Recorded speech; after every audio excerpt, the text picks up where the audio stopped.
have this conversation. Delighted to have this opportunity to have this conversation with my friends and neighbors and colleagues. And in an ideal world, we'd be in the same room, and so our introductions would be in two directions. I get a chance to hear your story, and maybe you'd have a chance to hear a little bit about mine. In this case, here on Zoom, it's going to have to suffice for me to talk just a little bit about my background, and then at the end of the talk, I'm hoping we'll have at least a few minutes for conversation, because we all are experts in this field. So I am a family physician. I have worked for many years for the Alcona Health Center. I grew up on a family farm in Alcona County in northeastern Michigan. Went off to do my undergraduate studies at the University of Michigan in Ann Arbor, and then went to medical school and did my family medicine residency at Michigan State in East Lansing. After residency, I returned to Alcona County with my wife, Dr. Fitzgerald. We met in medical school, and we joined the Alcona Health Center practice. So now I've been 36 years back living in the community where I grew up, working as a family physician. In recent years, I've been the chief medical officer for the Alcona Health Center system. Just a handful of weeks ago, found a wonderful young family physician, age of one of my children, to take over that responsibility as chief medical officer. That was a wonderful opportunity. What I'm doing now is I'm serving as the medical director for the upcoming PACE clinic here in Alpena, which will serve northeastern Michigan. PACE stands for Pathways for Alternative Care for the Elderly. And this is a really exciting opportunity for the residents of northeastern Michigan.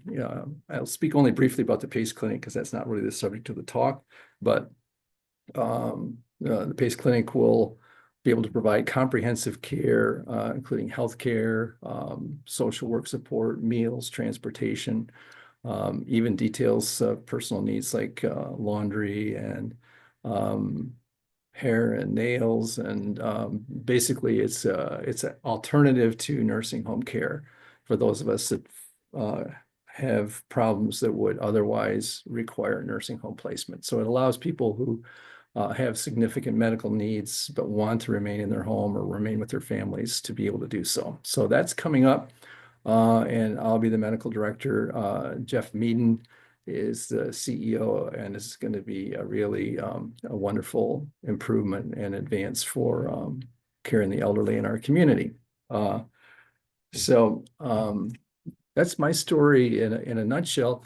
What we're here today to talk about is aging. And of course, we are all, from the moment of our conception to the moment of our death and even beyond, on a process of change. Our entire life is about change, and we're going to focus on some of the changes that happen later in our lives.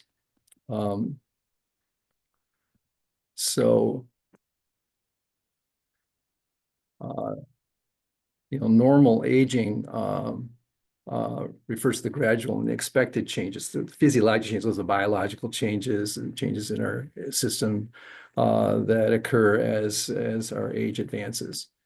And these changes are typically sort of evolutionary and gradual. They don't significantly interfere with daily life, and they're experienced by most people. Now, I guess full disclosure, this is not just an academic issue for me. It's a personal one. I'm 70 years old, and so I'm doing my own research on normal aging. So it's one thing I used to study, and now I'm living it. So we are sharing this remarkable journey. And I think we probably all know that it's useful to have a sense of humor as we confront some of the issues that accompany aging. My wife has a great sense of humor, and she teases me all the time. And the incomparable Mary Maxwell is another person who has a funny take on being in her 70s. And we're going to watch Mary for a minute here. That the thing about old age is that you don't get a chance to practice. This is the first time I've ever been old. And it just sort of crept up on me. There were signs. Random hair growth, that's special. Particularly that first time you go to brush a hair off your lapel and discover it's attached to your chin. You turn your left turn signal on in the morning and leave it on all day. And neck tissue seems to develop a life of its own. Last November, I was afraid to leave the house Thanksgiving week.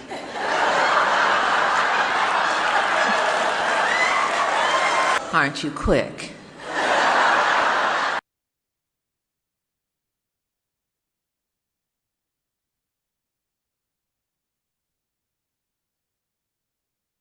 So, like Mary, we thrive when we understand and embrace the normal processes of aging, and also with a sense of humor, it helps. So by doing that, we can strive to maintain our health and our well-being as we advance in age.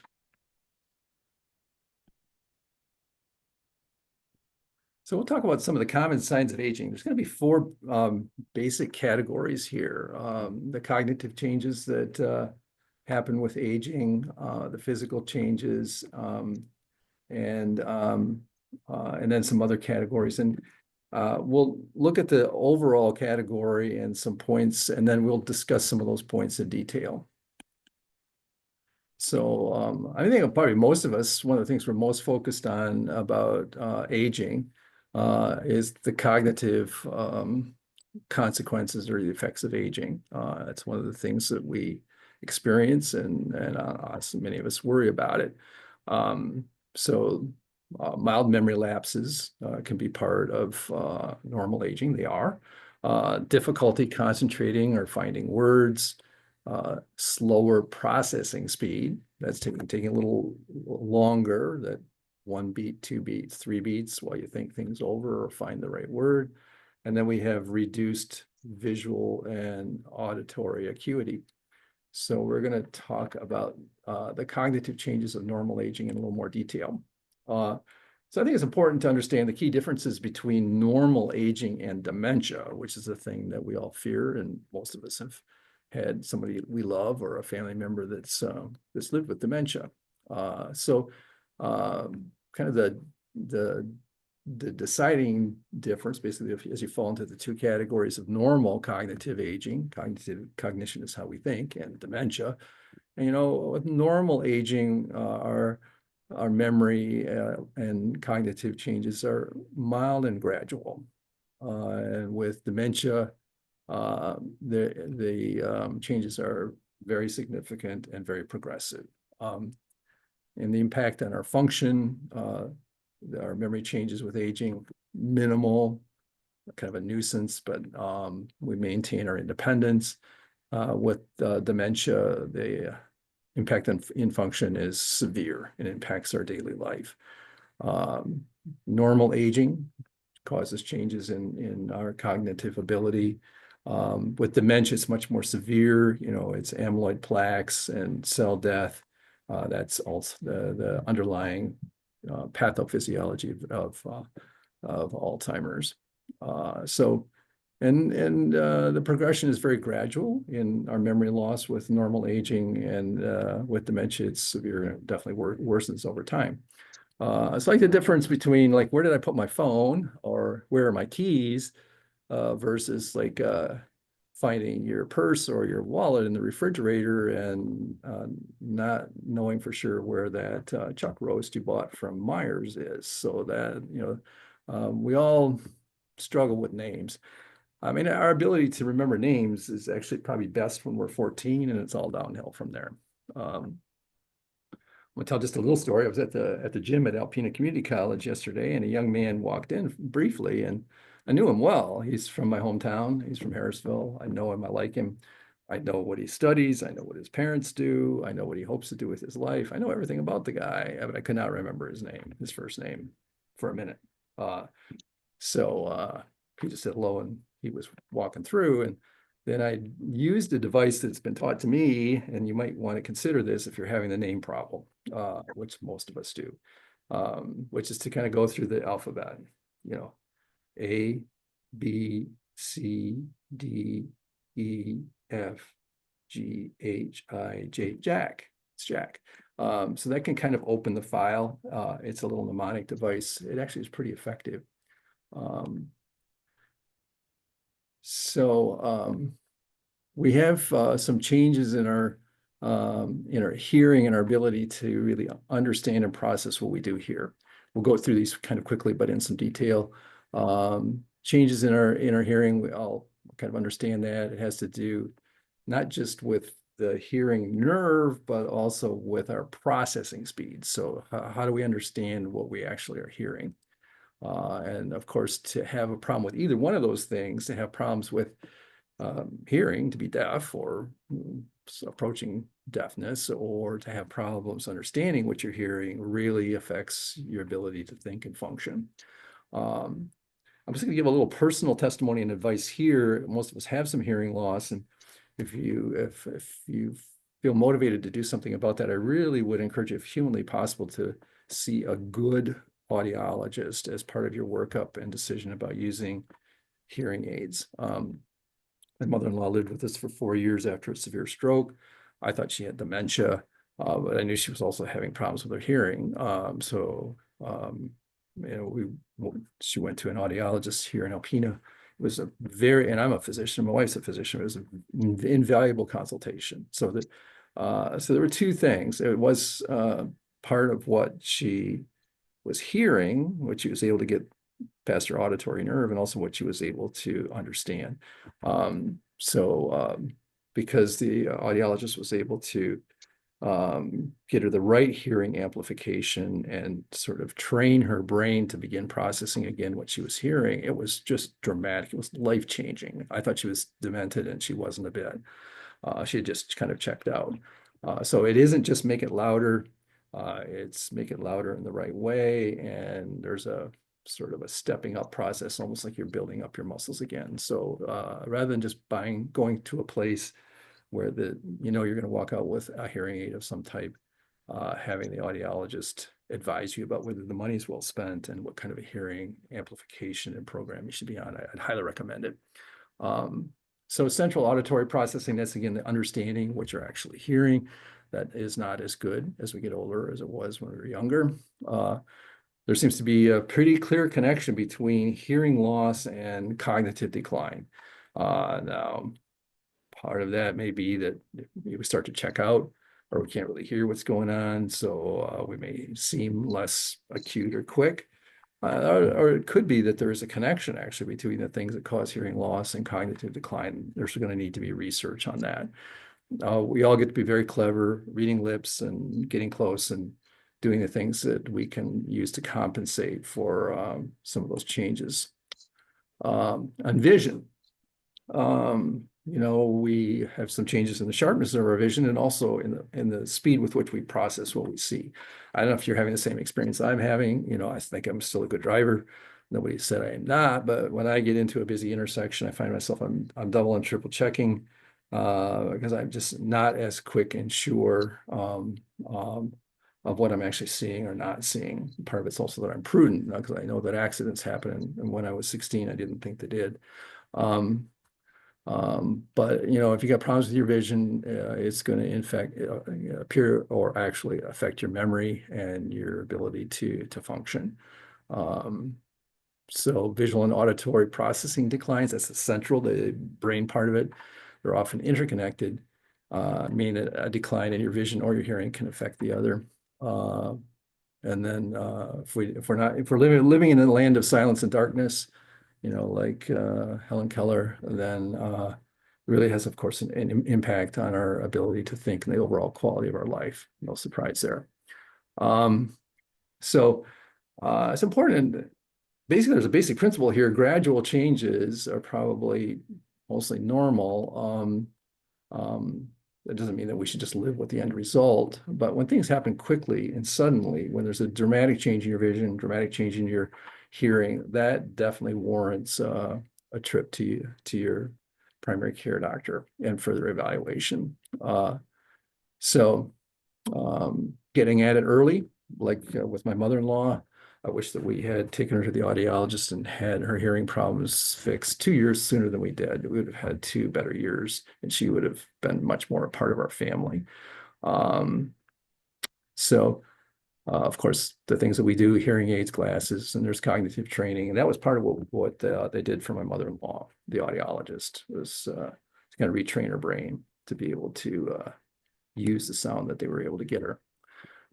So next big category is physical changes. I think we all know that we're not as strong, most of us at 70 as we were at 17. So there is a sort of a predictable decrease in muscle mass and strength, reduced bone density. Our reflexes are not as quick, and for those reasons, we have an increased risk for falls, and of course, wrinkles, age spots, and graying hair. Um, yeah, all the hallmarks of advancing years. Um, on the wrinkles and skin cancers and so on. It's the cumulative effect of exposure to sunlight. What's done is done, but we still can and should protect ourselves using like an SPF, sun protection factor 50, especially on our nose and ears. Yeah, at least that arrests any further change. Um, uh, I think that the one thing that's really been a change in my professional life, and I think just in our lives generally, is we used to think that like strength training and weightlifting was like for young guys, for football players. I don't know if anyone else has that kind of experience. It just was not even considered like even like wise or certainly recommended for people who are in their 60s, 70s, and 80s. And yet we know now that there's a real strong focus on doing everything we can to do some kind of strength training.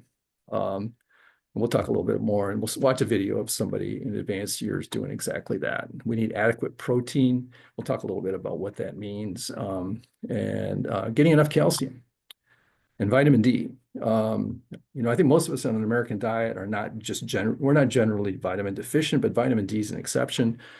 Vitamin D is a cofactor for calcium metabolism. So if you don't have enough vitamin D in your system, you can eat a bushel of calcium a day and you're going to be calcium deficient because it just isn't absorbed. And we make vitamin D in one way naturally, and that's by sun exposure. So when sunlight, natural sunlight, not fluorescent light, but when natural sunlight hits our skin, we produce vitamin D. We live inside. We're in a fairly cold, dark place. I was working, leading a large team of physicians a handful of years ago. We're spending a ton of money on vitamin D level screening, just a huge amount of money, so that people who had to be responsible for paying for the bill said, "What's going on here?" So I reached out to the head of endocrinology, who is the specialty that thinks about things like uh, low calcium and things to do with vitamin D and so on, and said, "Wow, I mean, I'm checking everybody and they're all low, and we spent $250,000 doing this lab testing. I mean, what do you think?" And he said, I don't even check vitamin D level. Anyone who's in Michigan is vitamin D deficient. Put them all on vitamin D. So 2,000 international units, 2,000 IUs of vitamin D. It's cheap, cheap, cheap. Yeah.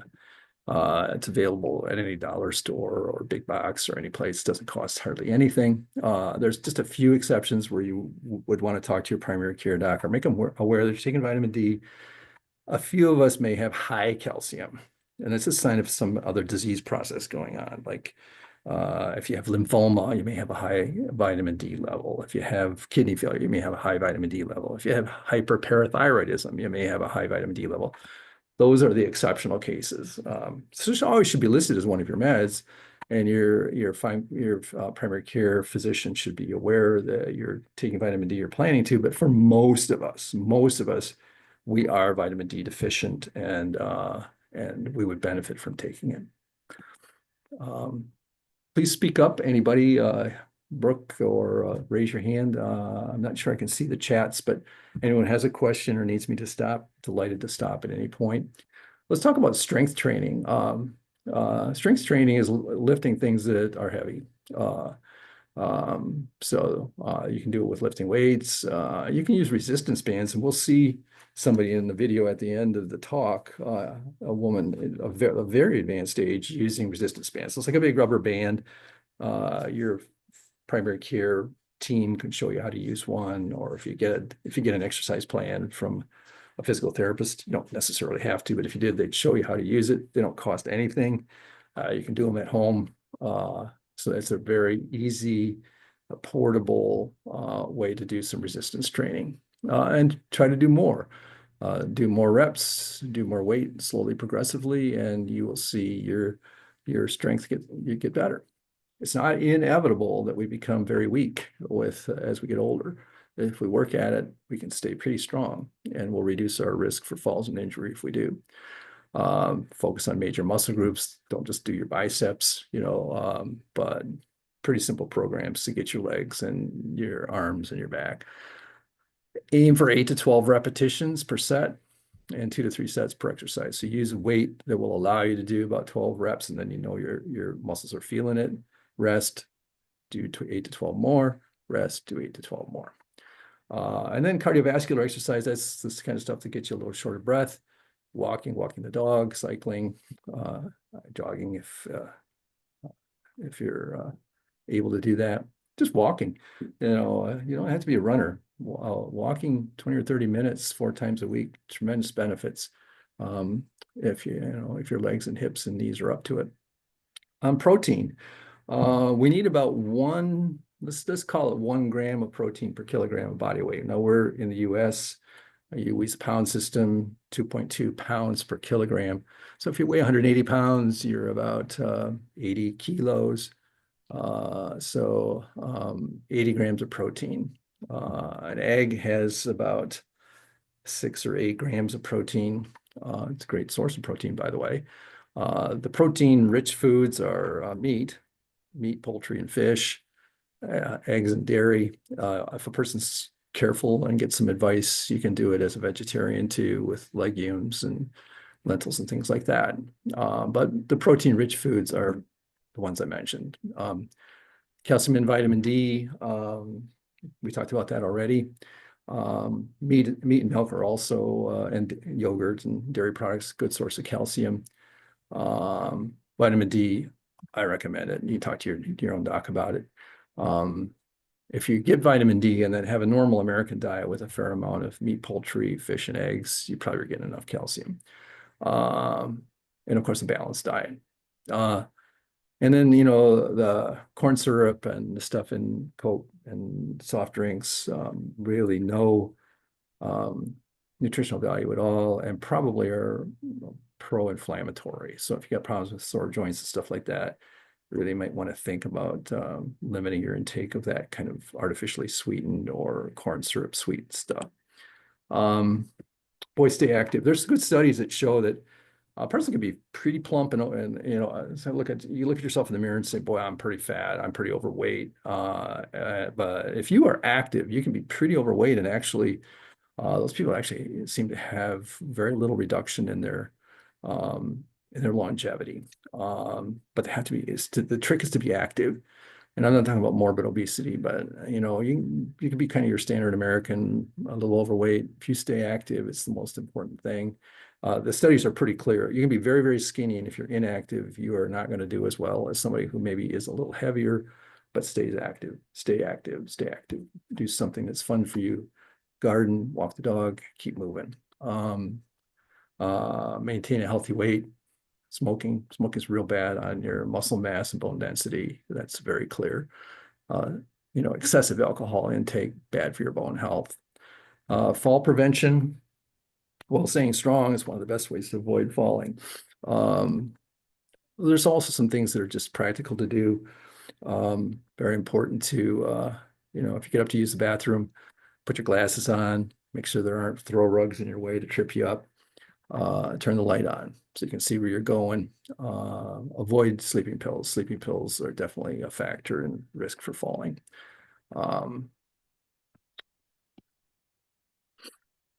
About the emotional aspect of aging. And here it is, increased risk of depression or anxiety, but that actually isn't typical. The typical thing with aging actually is increased contentment with life.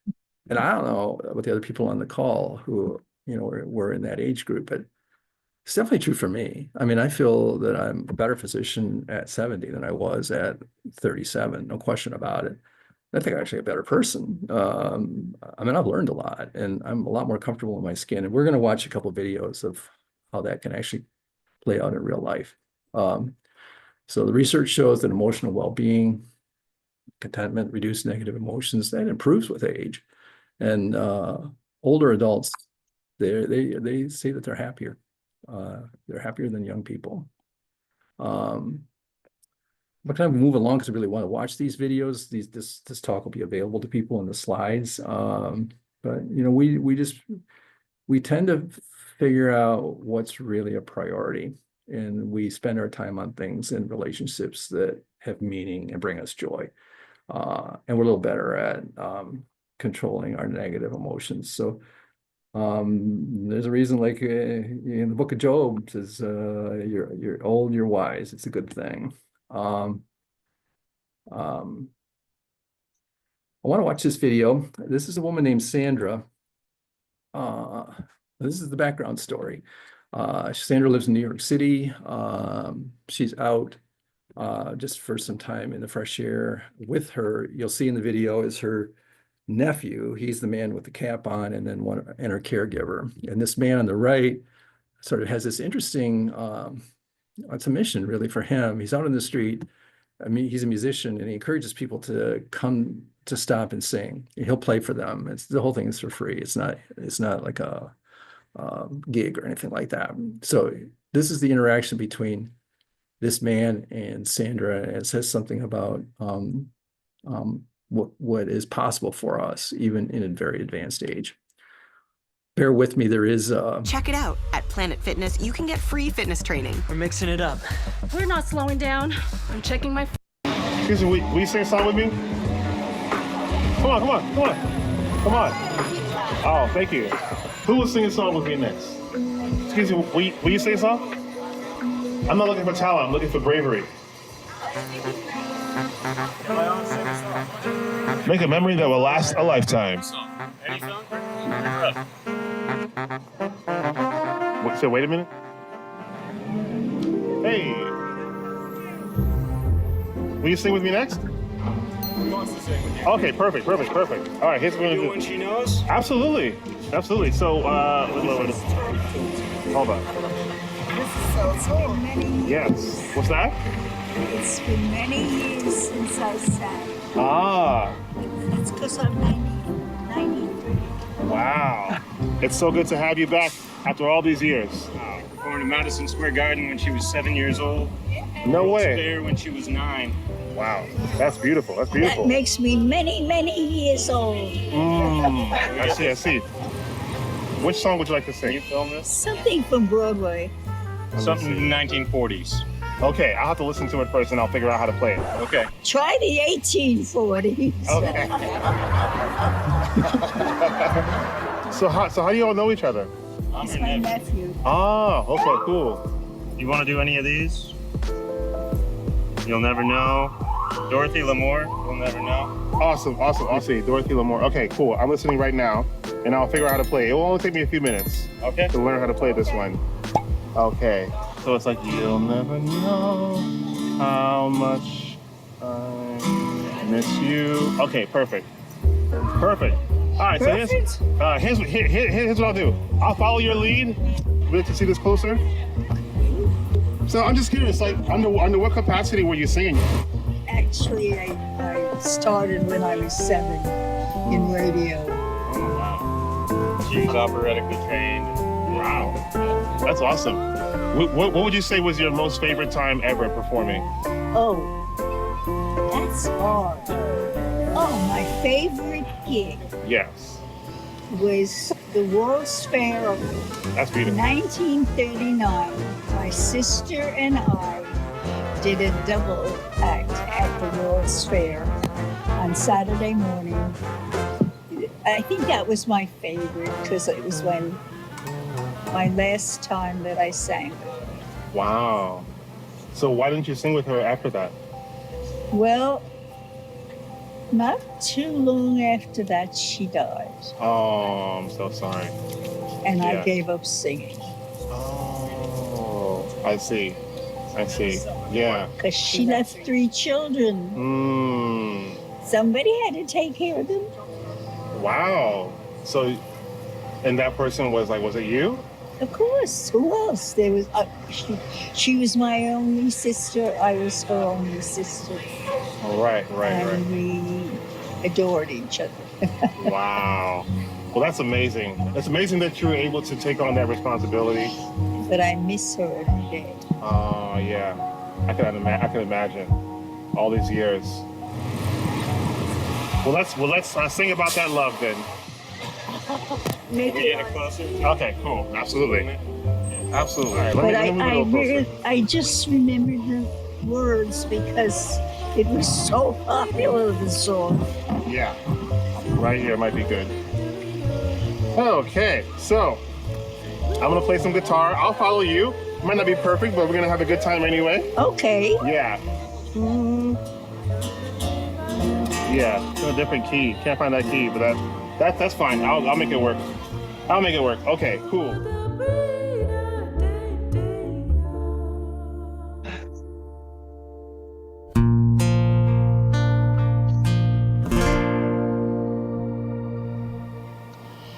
You'll never know just how much I miss you. You'll never know just how much I care. And if I tried, I still couldn't hide my love for you. You ought to know, for haven't I told you so? A million or more times you went away, and my heart went with you. I speak your name in my every prayer. If there is some other way to prove that I love you, I swear I don't know how. You'll never know if you don't know.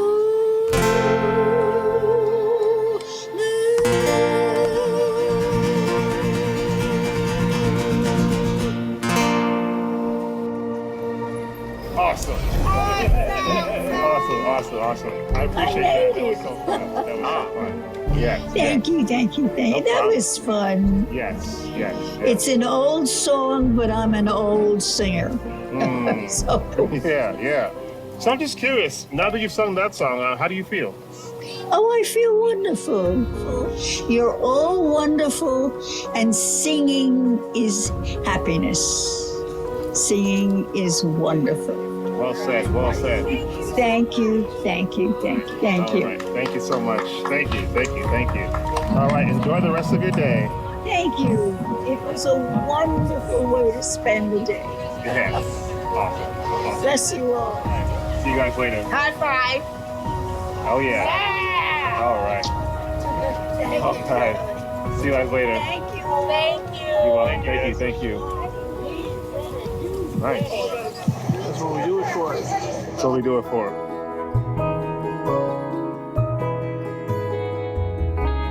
She started singing around the house after that. She just started singing all the time after you guys did that. It's been years since I've heard her sing as much as she has. And I think that just rejuvenated her for a minute there. It really did.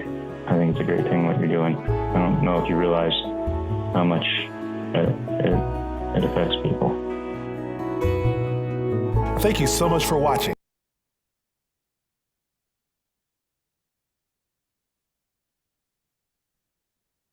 there it is. The possibilities for deep satisfaction, both to experience it and to offer it. So the last category for normal aging is sort of the other things, changes in sleep patterns and increased susceptibility to infections. Um,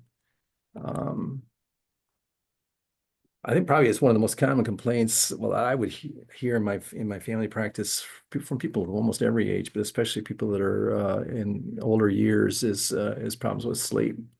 Um, and the answer to that really is not medications. It's not Ambien and things like that, which have high risk for habituation, don't work in the long run, and have real problems with risk for falling and so on, and changes in the quality of your thinking. So having a regular sleep schedule, having the room dark and comfortable, don't eat large meals before going to bed, regular exercise. There's techniques for relaxation. Cognitive behavioral therapy works better than drugs, that's for sure. And anyone can be referred for that help by their family physician. Caffeine's of course the main culprit. Most of us like it. But yeah, a lot of us are slow metabolizers, especially as we get older. So even the coffee that we take in the morning definitely has an effect on our sleep at night. And the bedroom should be only for sleep, not for watching TV or being on the phone. Those things really disrupt your normal sleep patterns. Just basically a summary: avoid long or late afternoon naps that disrupts your nighttime sleep. The issue of being susceptible to infection as we get older, just quickly through vaccinations. We should have 2 doses of COVID-19 vaccine. That would be the recommendation. Flu shot every year, highly recommended. Tens and tens of thousands of people die every year of flu, and it's generally skewed toward the young and the old. RSV, respiratory syncytial virus, is now available for those with older years, 60 to 74. If you have lung disease or other illnesses like diabetes, everybody after 75 gets one RSV vaccination. Tetanus booster every 10 years. Shingles. Shingles is a two-shot series.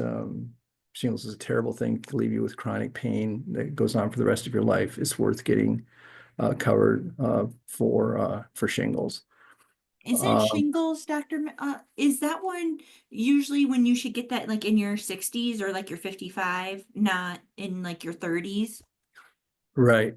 Yeah, because people who are in their 30s have been vaccinated. Shingles is caused by the same virus that causes chickenpox. So people that are 30, 35 and under were vaccinated as children, so they never had the virus.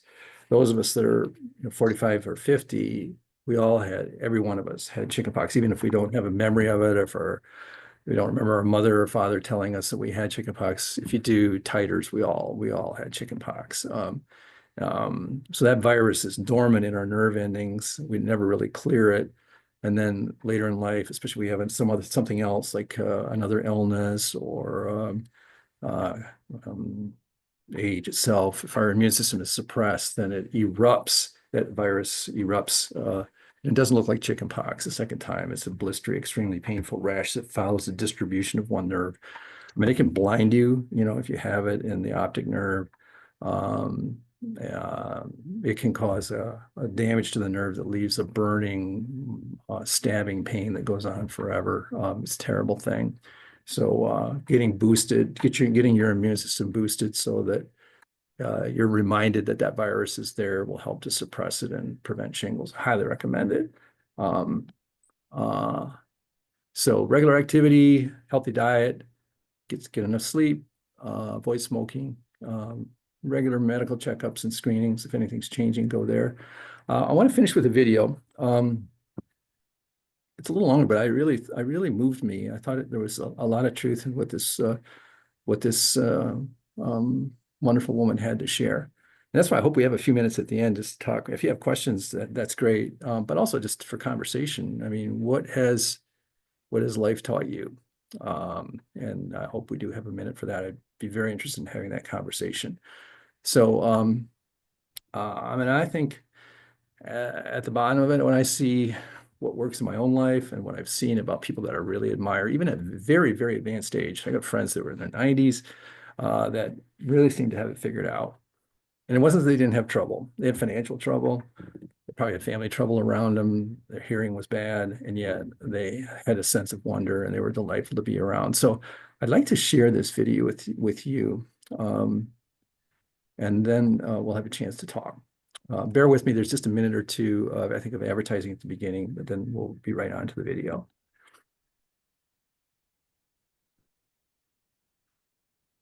Your life is your choice. So if you feel stuck, choose to get an accounting fundamentals certificate from WGU.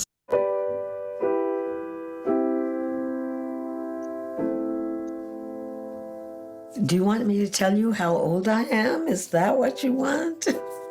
I'm 95 in my actually, I'm halfway through my 96th year, because when my 96th birthday comes around in June, I will have completed my 96th year.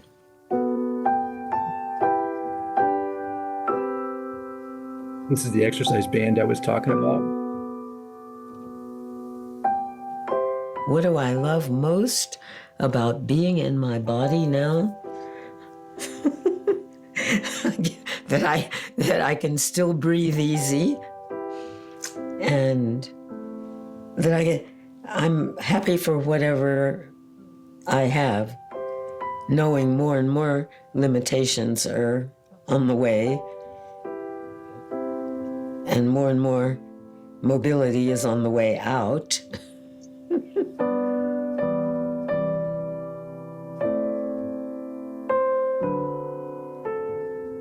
I don't want to have just visited this world, so I'm living as fully as I can with what I have. I want to be a child of wonder and astonishment.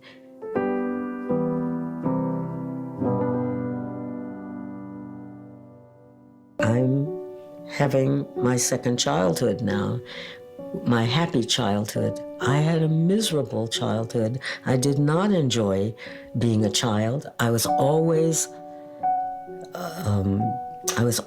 the outsider. I was always pointed at.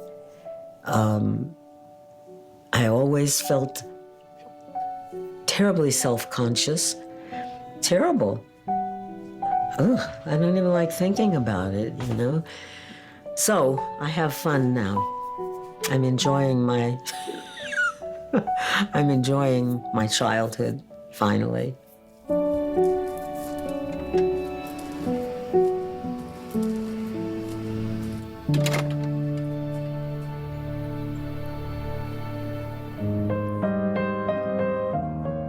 I'm just learning about play because I didn't know what play was when I was a child.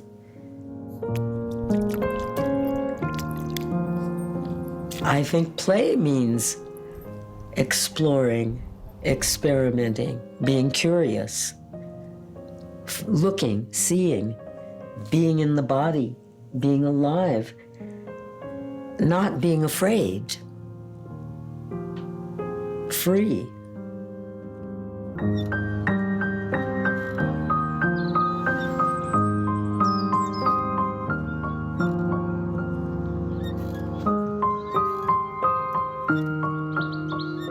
It's about the miracle and the mystery of being alive, discovery, exploration. We shall not cease from exploration, and the end of all our exploring will be to arrive where we started and to know the place for the first time. That's T.S. Eliot.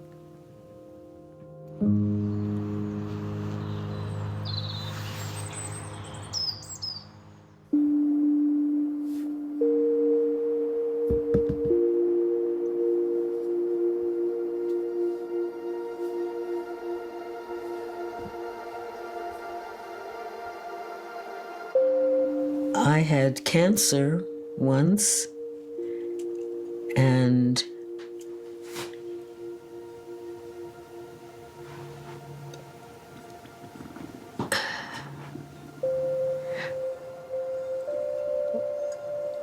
afterwards I had surgery and didn't have to do anything more. It was done, and I felt like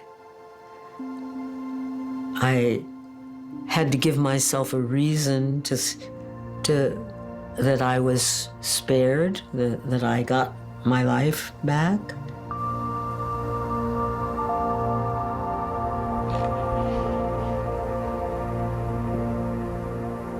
And then over many years, I saw that I had something to give, just my light, something ineffable that I don't know.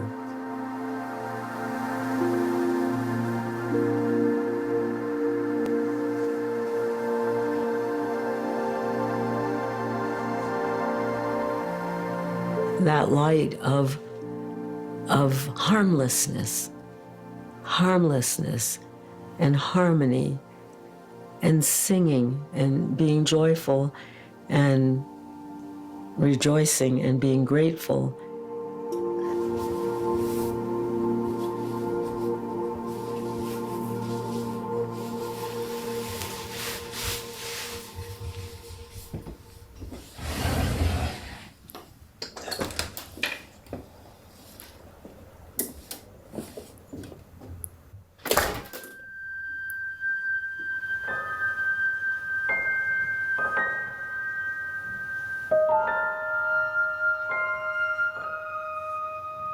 We're here to experience the wonder of being in a body, to know that we are each other, that we're the same.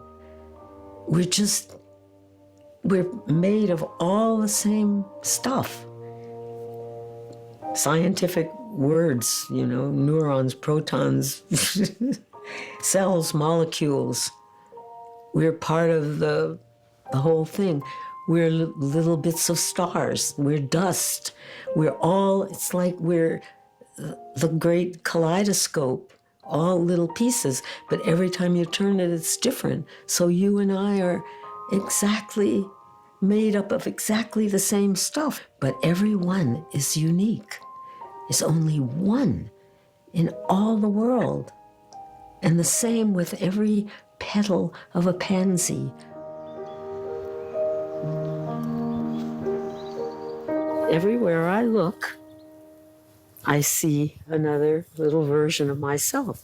If there were a person in every little section, that would be another version of myself. All made of the same stuff, but put together differently. Same. You and I are same, and different. Same, and different. I'm the same as the tree, and different. I'm the same as the garbage heap over there, the compost pile. I am definitely part of the compost pile on my way out. I'm the star thistle, and the grass, and the dirt, and the black ant climbing the mile-high hill.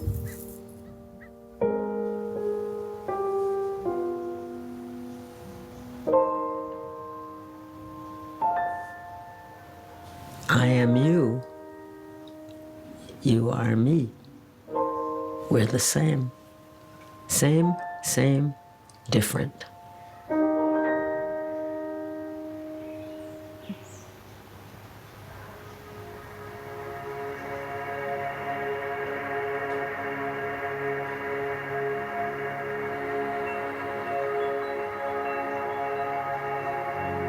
I am very much at this time contemplating not being here, contemplating my death. We die with the dying. See, they depart, and we go with them. We are born with the dead. See, they return and bring us with them. That's T.S. Eliot also. Love that one.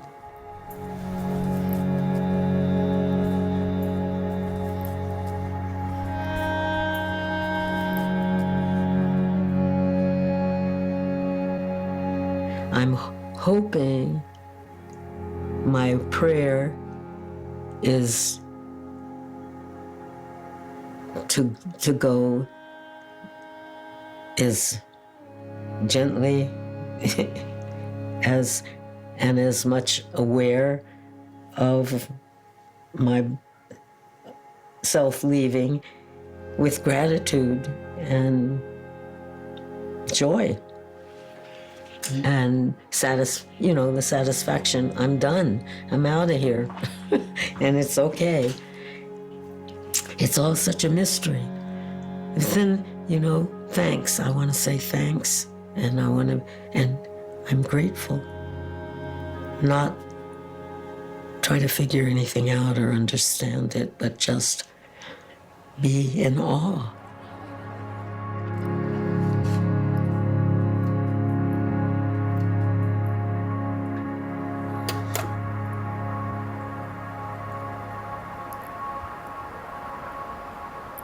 People ask, what's the secret of longevity? Or how did you, what's the secret? There's gotta be one thing that if I just do that, everything will be okay. And it's go slow for me. Go slow, then you'll know where to seek the truth, when to speak your truth from your heart. Go slow, then you'll know that the only way to enjoy this day is right now.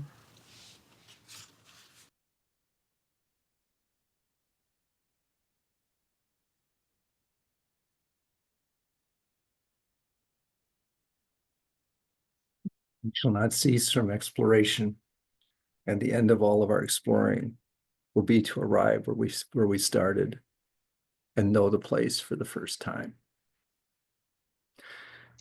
Thank you very much for sharing our walk together for this time today. I'm honored and I'm grateful. I would be delighted if people had a minute to share questions if they have them, but also wisdom. So I open it up for any discussion.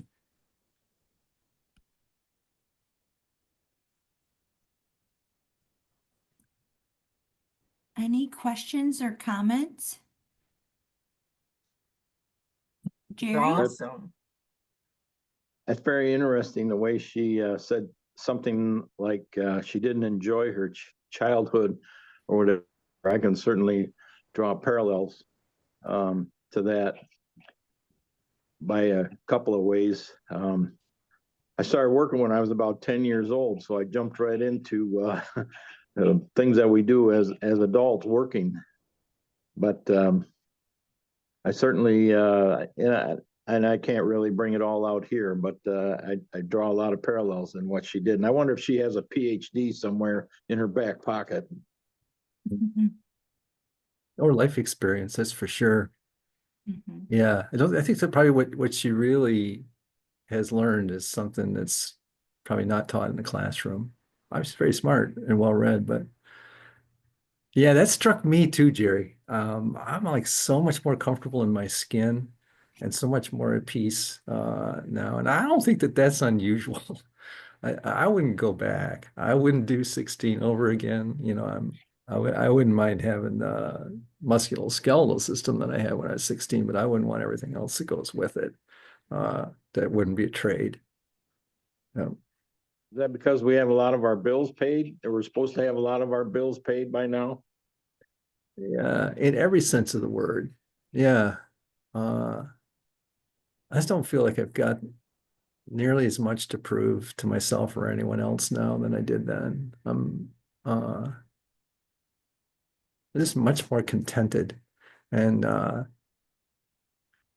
I guess, more free to be curious and to sit and think and talk and see what's around the corner.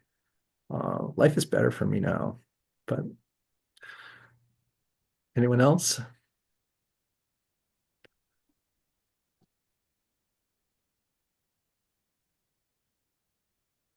Well, thank you very much, everyone, for coming on, and anyone who has a chance to see the video in the future. Any questions, please feel free to reach out to me. I'd be happy to fill in any details on the sort of the science side of it. My name is John McMaster. I can always be reached through the Alcona Health Center here in Alpena. Perfect. Well, thank you so much. I know the presentation was very enlightening, not only about getting older, but just enjoying life in general as you're walking through it. You don't want to look back and have regrets. So I appreciate you giving us that insight today, John. I hope everyone takes this information and moves forward and has a great rest of your week. Next month, Healthy Living webinar is planning for retirement. Some of you have already might be retired, so you might already have with some questions about, hey, what should I do? Or maybe you're planning for retirement. So that is next month's topic. I believe it is Thursday, May 8th. So we would love to have you from 1 to 2. Again, I want to thank you guys all for joining and definitely our great speaker today. So go have a great rest of your week. We will see you hopefully next month. Thanks, Thanks, Brooke. everyone. Thank you.